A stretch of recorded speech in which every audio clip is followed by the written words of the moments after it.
Hello and welcome to the special Telecom Innovation Series we are bringing to you, and today the focus is on how the telecom revolution can reach the bottom of the pyramid and create a new wave of growth out there. To discuss this, we have with us all the stakeholders in the telecom play in India. Joining us today are R.K. Arnold, Secretary TRAI, Rajan Mathews, Director General of the Cellular Operators Association of India or COAI, Kuldeep Goyal, the former CMD of BSNL, and Deepak Gupta, Vice President Marketing at Microqual Technologies Limited. Gentlemen, thank you so much for joining us on this very important innovation series that we're doing. You know, we're talking about how telecom is bringing a revolution and creating a fortune in the bottom of the pyramid. But I think let's start this conversation by looking at how telecom and ICT has actually penetrated into rural India and touched the lives of the people who constitute the large chunk of the bottom of the pyramid. Mr. Arnold, let's start off with the TRAI example. What is the kind of penetration that we've seen into rural India, into the bottom of the pyramid from your standpoint over the last decade or so?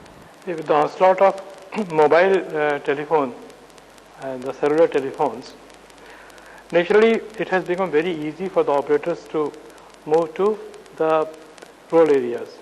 Whereas in case of the fixed line, it required a lot of investment to begin with, and also they have to look for the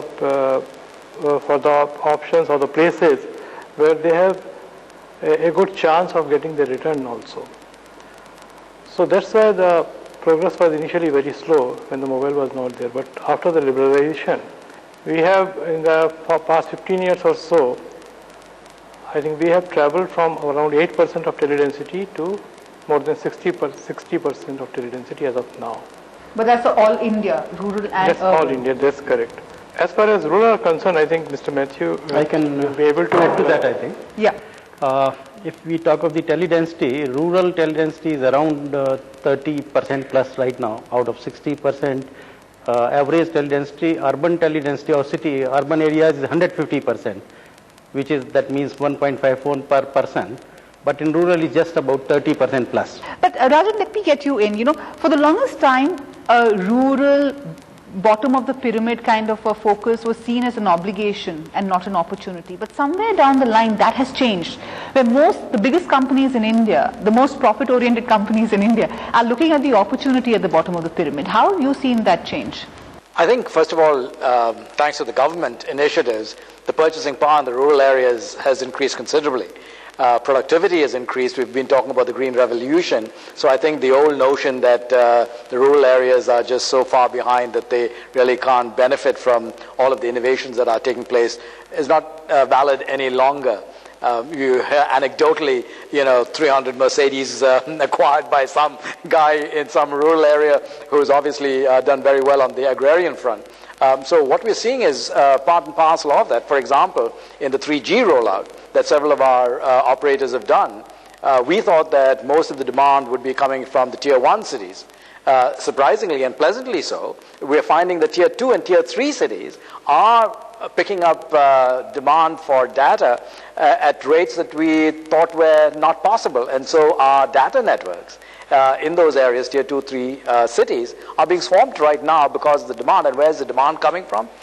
Web surfing, access to entertainment, information via the web in terms of government services and all of that. So the rural folks that we call rural are really showing that, one, they're not behind in terms of demand. The issue is trying to keep it simple enough and in the vernacular to be able to continue to mine that going through. Deepak, if I can bring you in here, you provide the back end for a lot of the telecom infrastructure and rollout, and you've been in the business for about 11, 12 years. What's your own experience been? How much of your revenue started coming in from the so-called, hinterland of India? So if you see, when we started our business about 11 years back, the telecom per se, like you were saying, was more urban. all the telcos were focused on doing the urban rollouts, apart from BSNL, who had little social obligations and went ahead and did a lot of villages as well. So we by default were doing the work for them in the urban areas.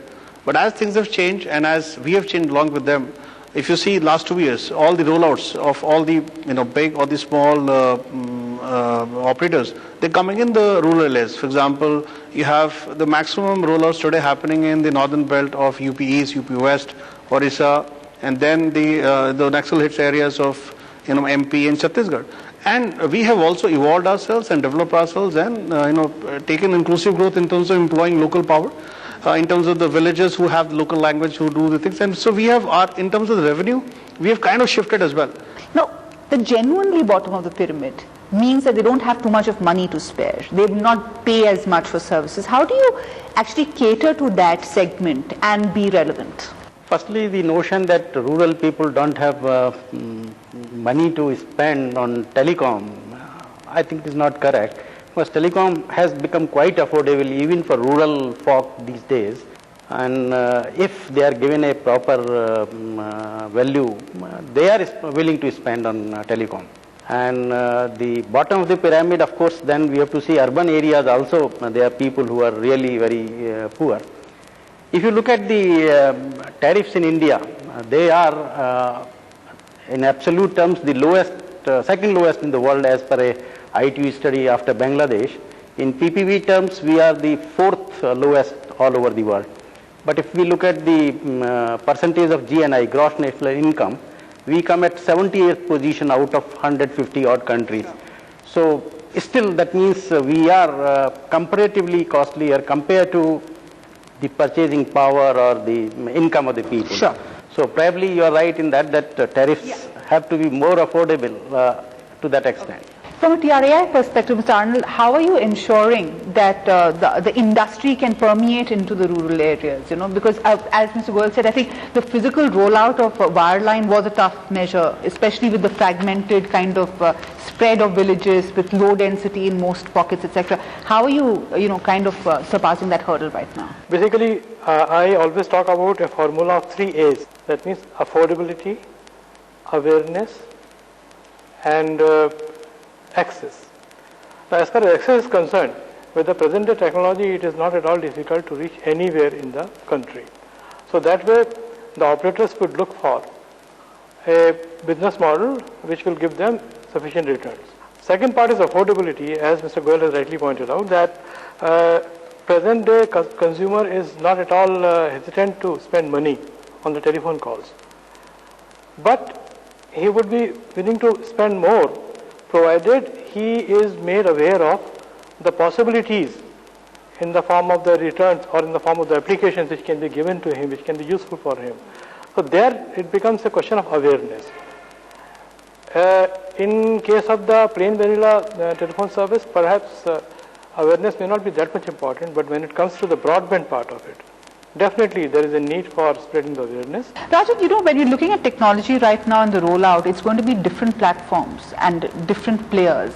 How best, what is the kind of regulatory regime that you would like to see? What kind of incentive would you like to see from the government's point of view to actually make that penetration possible and viable? I think, first of all, we all talk about this magic word called convergence. And we see that, of course, on our networks, the whole issue between video and data and voice are all going away.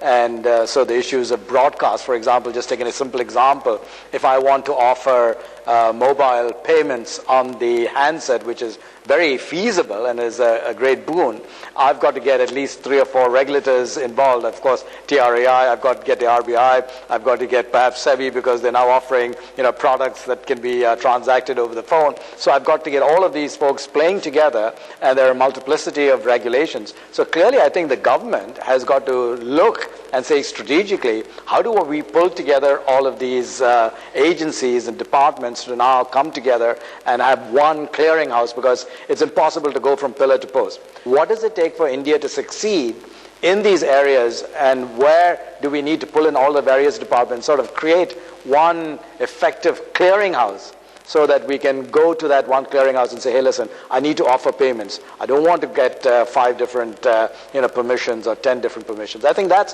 where the government has to come through.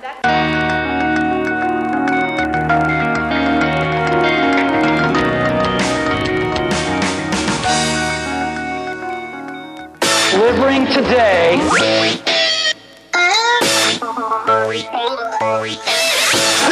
I love you! You know, he's incomparable. There's no one like him. He's the Thomas Edison of our time. Computers, to me, is the most remarkable tool that we've ever come up with. Watch the global icon who changed the game of technology and media. The Glenlivet Books and Bloomberg UTV present Game Changers. Brought to you by the Glenlivet Books. In association with Genius and Gorgeous, the stunning new Corolla Altis.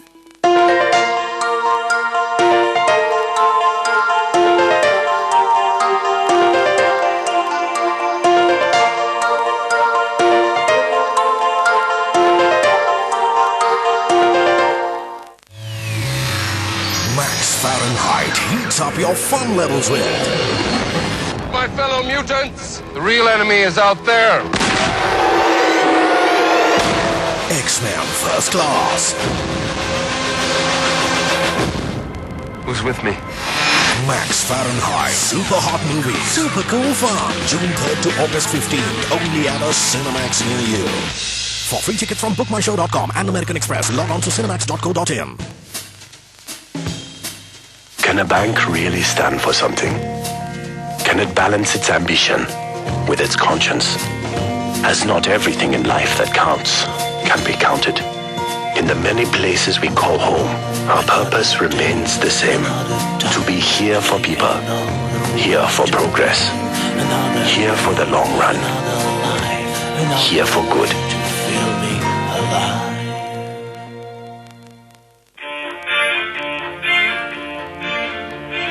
Adrenaline's pumping, we're just waiting to get into the car.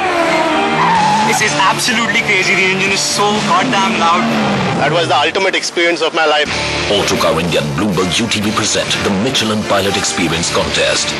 Visit autocarindia.com, answer 3 simple questions, and win the ultimate driving experience in Sepang, Malaysia. This is the best fun you can have without taking your clothes off.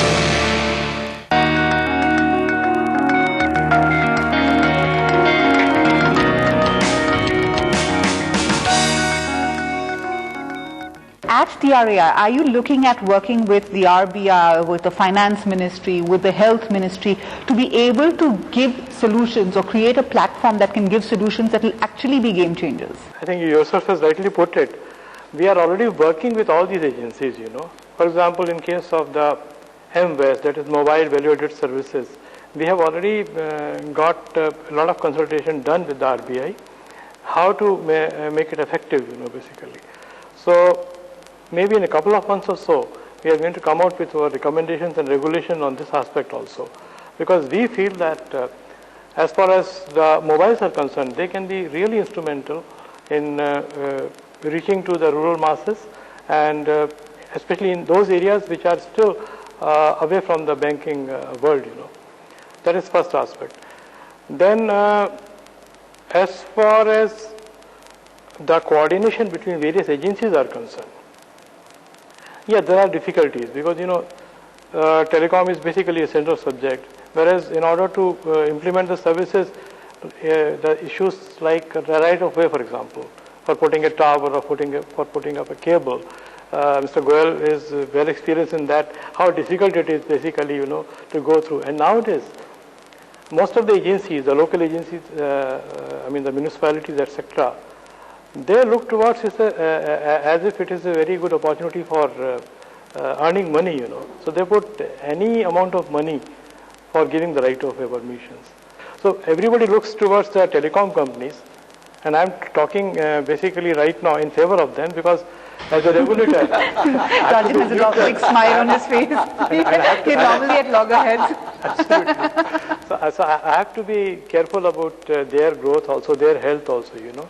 And thus, definitely we are very much concerned about consumers also, that they should get the good services and they should get value for the money, basically. Deepak, on the ground, what are the challenges that you face? Because, at one point, let's address the affordability and go back to the value-added services that telecom can bring to the bottom of the pyramid. But, the biggest constraint is cost. That really, forget the fixed line, even for the rollout of all that we're talking about, the ICT and the full potential, costs are involved. How best can we reduce costs and make it viable for everybody?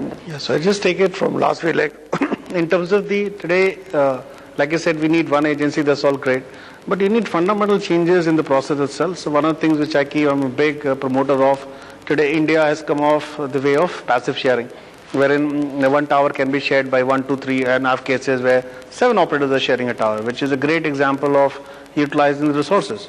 Then we as an organization, we went and started doing some activity with, this. It's all about steel actually. It's all about the structure and the ability to place a particular antenna on a particular site.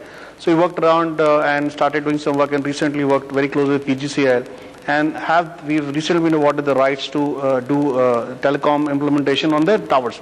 So that's where we cut down on the cost of setting up the tower. So that's the reduction of cost clearly. And like we said, if we say a portion of the bottom pyramid lies in the villages or in the rural, so by default the power grid towers are going into the villages. So that becomes a very, very extremely interesting scenario for the operators today to go and rent out those towers. And then the last one which I keep talking about is today if you have to reduce the cost, like sir earlier said that is even today when we are at we feel that we are at the, we can't go further, we hit the rock bottom, I think the rocket is to come. And active sharing. So today, think about, today India would have about close to 300 or 400,000 odd towers today. And each tower and each operator has their own BTS. How about, sharing the BTS? So then your, CAPEX deployment also goes less. And the connectivity becomes far more, accessible to people. So I think, regulators sitting here, I believe, there are, countries which allow active sharing. And once active sharing happens, and for the layman language, the structure when is shared is passive, when the electronic shared is passive, is active. So today, if India gets on full active sharing, the telecom will see a different boom. And the bottom is yet not come. So people, they write off telecom saying it's all over. I think is yet to come. I don't know how much scope there is to reduce it considering the margins that you work under, Rajan, but the general feeling is that cellular operators like to lick off the cream from the urban markets and hence are not looking at the rural markets because they don't have the margins.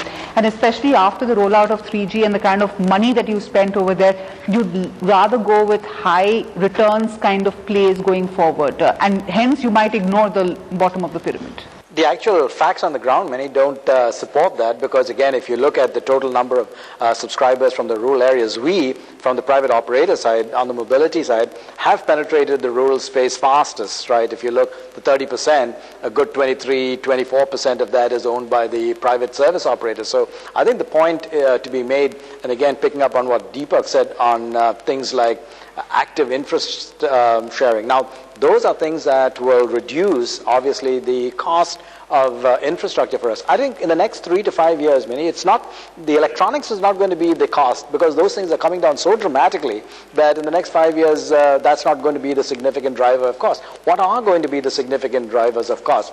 Fuel. Right, my gosh, 25% of my total bill today in terms of expenses is spent on diesel. Now, you see these massive headlines that we raked in $26 billion in terms of subsidies. What's our alternative? Give us grid.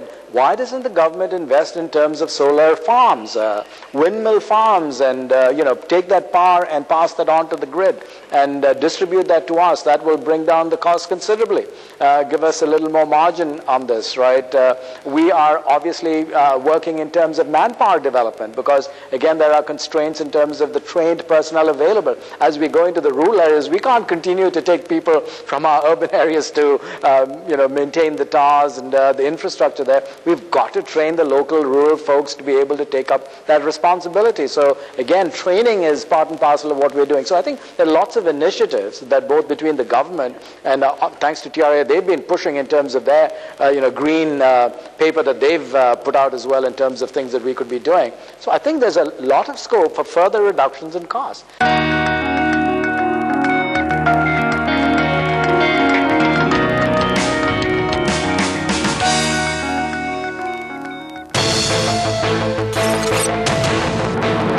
inflation is galloping, interest rates have gone through the roof, and I definitely have an impact on car sales. Sales are sensitive to EMI movements and to interest rate hikes. Probably a period for some breathing room and consolidation.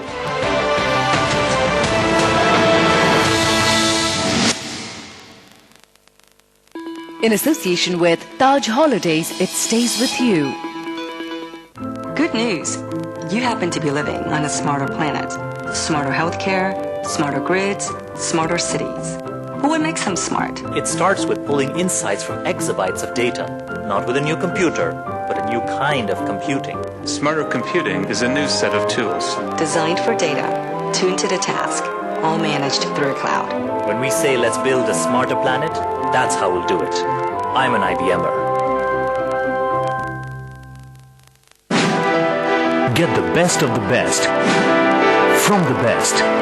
Now read the finest selection of global business news from the Financial Times. Daily with the Financial Express. Read to lead. Siemens India and Bloomberg UTV present Cities of the Future.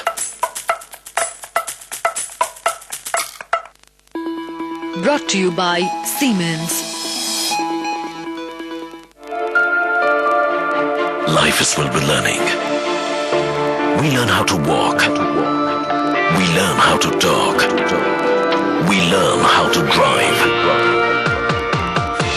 The Nissan Student Brand Manager Program 2011.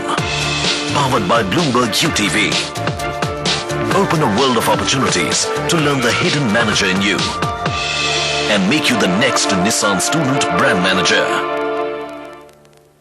Brought to you by Nissan, Knowledge Partner, Frost & Sullivan, Cafe Partner, Mocha, Multiplex Partner, Big Cinemas, a Bloomberg UTV Pulse initiative. Mint brings together leading experts to debate the opportunities and challenges facing Indian family businesses.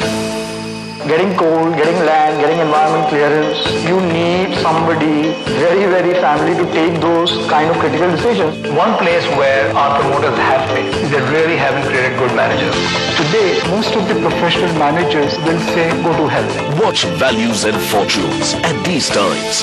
Brought to you by Mint, presented by Axis Bank Privy.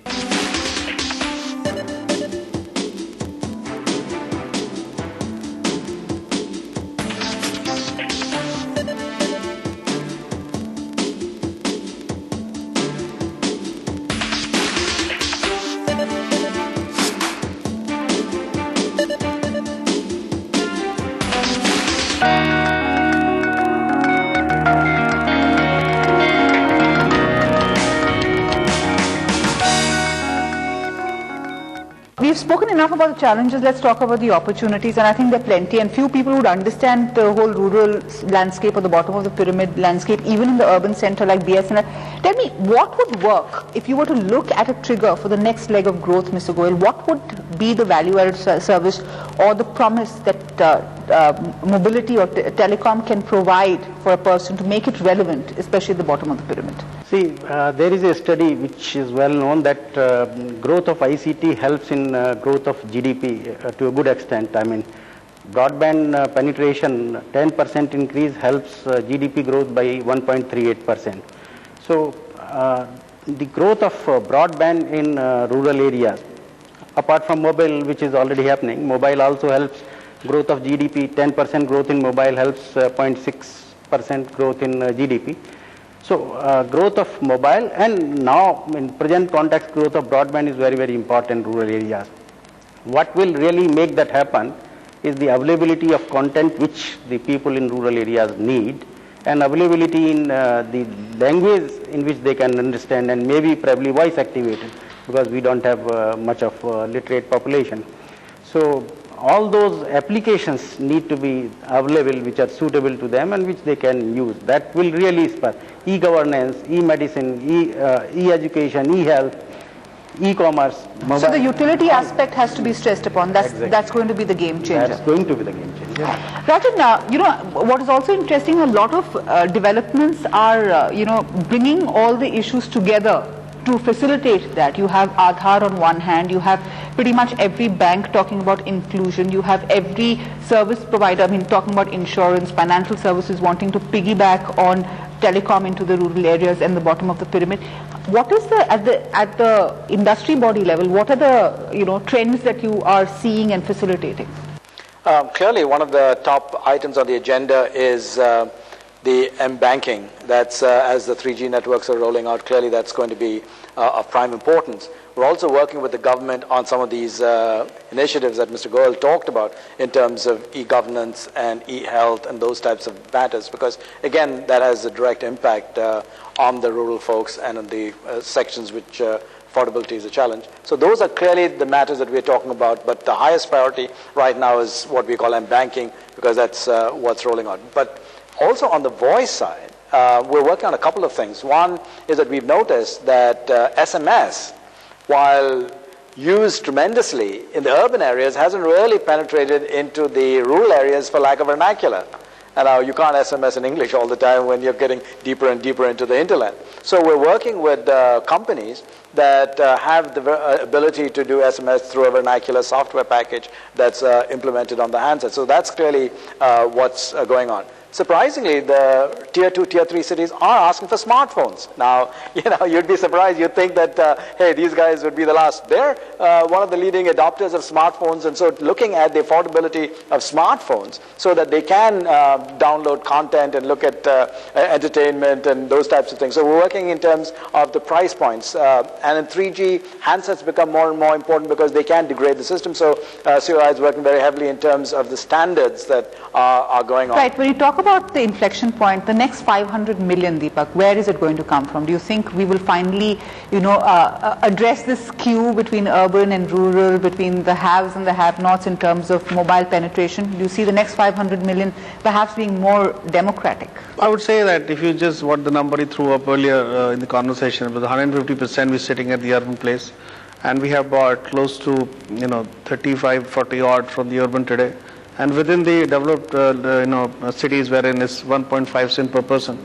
So I think it's a default. I would say the bottom of the pyramid will by default will account for this 500 million plus. Now, but the idea is that the fortune, that's the magic word. I would say that in my own opinion, I keep talking about is that it will lie at not even at the 500 million, but wherever the applications are boundaryless today, and one of the things I keep saying is smart applications, affordable applications, and the ability of people. Addictive is the wrong word, but if you can get people hooked to the phones and wireline or wireless, whatever, that will not only bring revenues to the companies or to the proxy companies like us, but I think in general there's a direct correlation between the usage of mobility or fixed line versus the GDP. And the bottom of the pyramid hence could change completely. Exactly. It's not necessarily it's not necessarily as urban. Okay. The last question really is around NTP 2011. That's the most awaited thing, which is a new framework for the next level of telecom growth. What would you like to see there, Rajan, which can facilitate all that we've spoken about? From our perspective, it's spectrum, and more spectrum. And at affordable rates, we talk about affordability. But I'll let the regulator have the last word. The sum total of our discussion is that it's an inflection point. We need to look at core issues to be able to reach the bottom of the pyramid and, make mobility the vehicle for growth, for economic development out there. From a regulator's perspective, what are the 2-3 things that you think your mandate is to do that? See, even in order to reach the BOP, there is a need that we should keep pace with the latest technology, because that would definitely help us to do the things in a more affordable and reasonably priced manner. So for that purpose, I would just, for example, talk about the internet itself. Now we are moving towards Internet of Things, where the devices will be talking to each other. Now that will definitely be instrumental in pulling the things up. So the BOP also would be added into that, So we can't simply think, okay, the next thing will come and that will be addressing only BOP part of